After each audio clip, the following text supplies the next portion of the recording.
«Автобус». В Душанбе премьера приключенческой комедии. Ой, какой запах!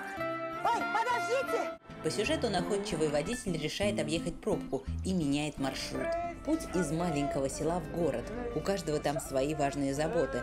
Супружеская пара торопится в роддом, молодой парень возвращается к родным из армии. В дорожных разговорах раскрываются судьбы и характеры героев. Сколько у вас жен? Да. Что?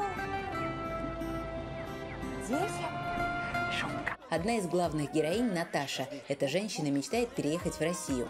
Не знаю, почему режиссер выбрал меня. Озорная женщина на самом деле, такая веселая, такая и хохотушка. И все прямо в лицо говорит, то, что мне это все знакомо. Я сама в жизни такая.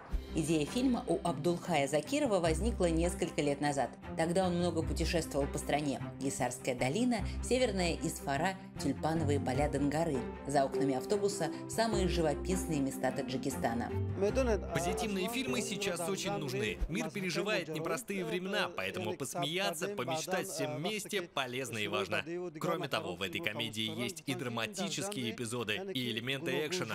По сюжету автобус то тонет, то оказывается на краю пропасти, то в безлюдном месте с пустым баком. Главный посыл зрителям – справляться с жизненными испытаниями проще всем вместе. Мне нравится этот режиссер Абдулхай Закиров в том, что он дает каждому работнику свободу.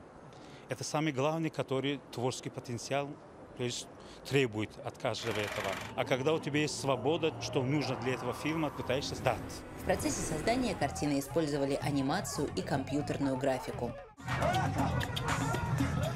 Надежда Базюкевич, Абубакр Файзулоев, Луфтуло Самадов, Евразия культурна.